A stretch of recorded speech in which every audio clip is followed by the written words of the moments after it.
Good evening, beautiful souls, and welcome to tonight's reading of The Tale of Benjamin Bunny by Beatrix Potter. So getting comfortable in your bed, arriving here in the moment, taking a big old stretch,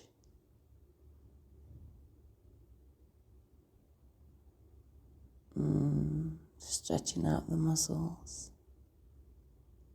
And take a big yawn.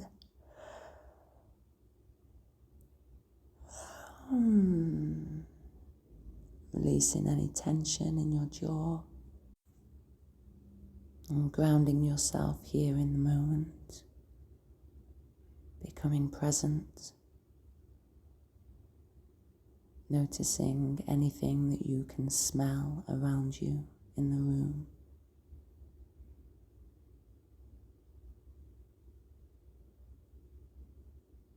Any remnants of taste in your mouth. Maybe you've just brushed your teeth.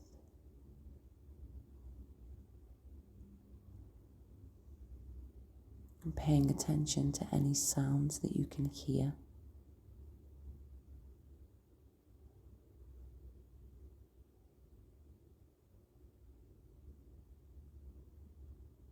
And noticing all the places where your skin makes contact with the duvet or the blanket.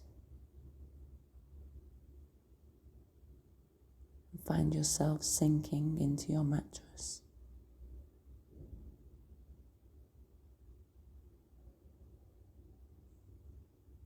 And finally bringing your attention to your breath. Not trying to change it. Just noticing how it is in this moment. Just arriving fully here now. Knowing that the day is done and you can relax.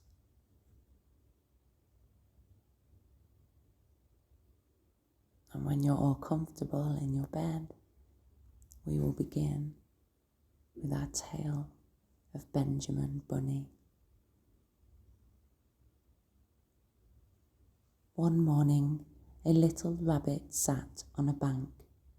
He pricked his ears and listened to the trit-trot of a pony. A gig was coming along the road. It was driven by Mr. McGregor, and beside him sat Mrs. McGregor in her best bonnet.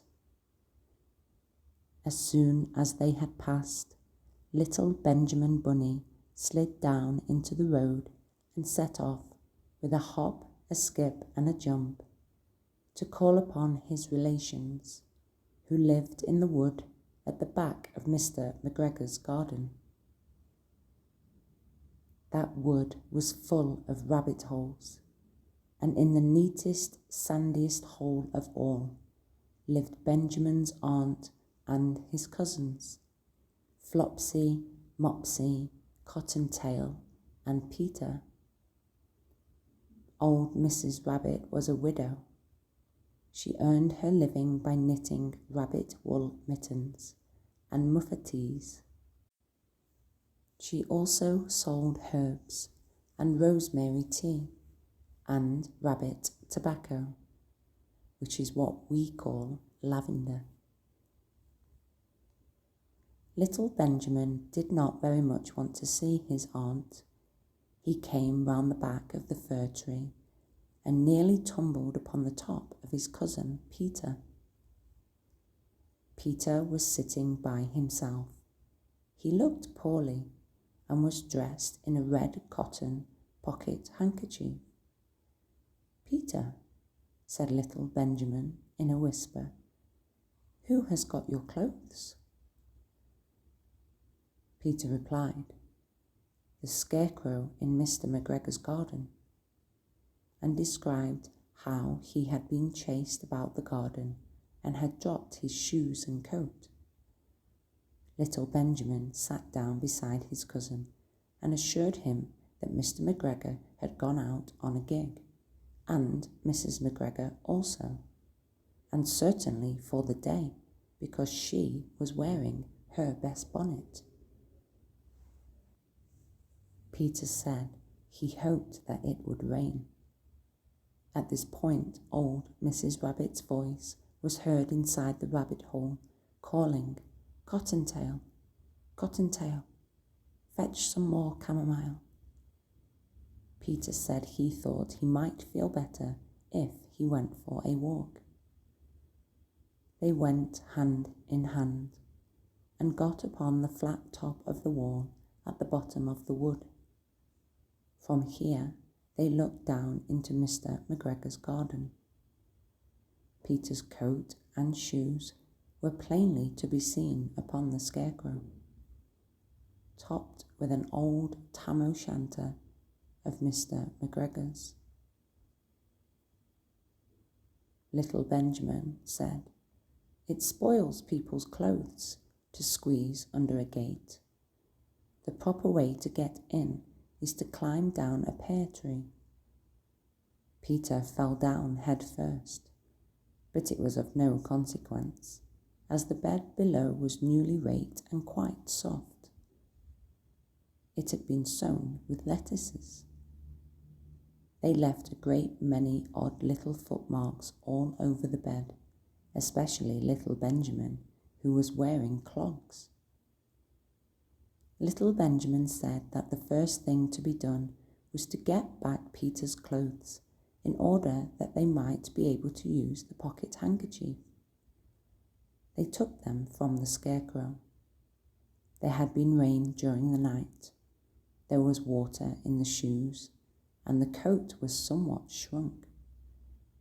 Benjamin tried on the tam-o'-shanter, but it was too big for him. Then he suggested that they should fill the pocket handkerchief with onions as a little present for his aunt. Peter did not seem to be enjoying himself. He kept hearing noises. Benjamin, on the contrary, was perfectly at home and ate a lettuce leaf. He said that he was in the habit of coming to the garden with his father to get lettuces for their Sunday dinner. The name of little Benjamin's papa was old Mr. Benjamin Bunny. The lettuces certainly were very fine. Peter did not eat anything. He said he should like to go home. Presently, he dropped half the onions. Little Benjamin said that it was not possible to get back up the pear tree with a load of vegetables. He led the way boldly towards the other end of the garden. They went along a little walk on planks under a sunny red brick wall. The mice sat on their doorsteps, cracking cherry stones. They winked at Peter Rabbit and little Benjamin Bunny. Presently, Peter let the pocket handkerchief go again. They got amongst the flower pots and frames and the tubs. Peter heard noises worse than ever. His eyes were as big as lollipops. He was a step or two in front of his cousin when he suddenly stopped. This is what those little rabbits saw round that corner. Little Benjamin took one look, and then, in half a minute less than no time, he hid himself and Peter and the onions underneath a large basket. The cat got up and stretched herself and came and sniffed at the basket. Perhaps she liked the smell of onions.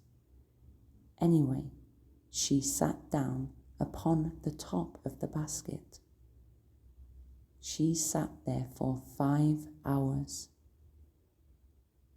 I cannot draw you a picture of Peter and Benjamin underneath the basket, because it was quite dark, and because the smell of onions was fearful. It made Peter Rabbit and little Benjamin cry. The sun got round behind the wood, and it was quite late in the afternoon, but still the cat sat upon the basket.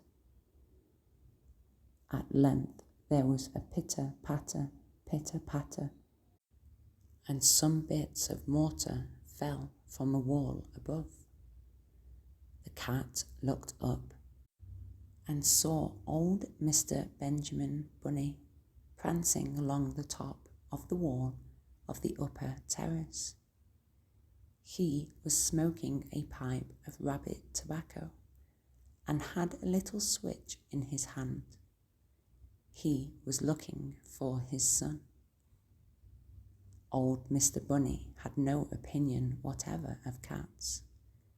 He took a tremendous jump off the top of the wall on to the top of the cat and cuffed it off the basket and kicked it into the greenhouse, scratching off a handful of fur. The cat was much too surprised to scratch back. When old Mr. Bunny had driven the cat into the greenhouse, he locked the door. Then he came back to the basket and took out his son Benjamin by the ears. Then he took out his nephew Peter. Then he took out the handkerchief of onions and marched out of the garden. When Mr. McGregor returned about half an hour later, he observed several things which perplexed him. It looked as though some person had been walking all over the garden in a pair of clogs, only the footmarks were too ridiculously little. Also, he could not understand how the cat could have managed to shut herself up inside the greenhouse, locking the door upon the outside. When Peter got home, his mother forgave him because she was so glad to see that he had found his shoes and coat. Cottontail and Peter folded up the pocket handkerchief, and old Mrs. Rabbit strung up the onions and hung them from the kitchen ceiling with the bunches of herbs and the rabbit tobacco.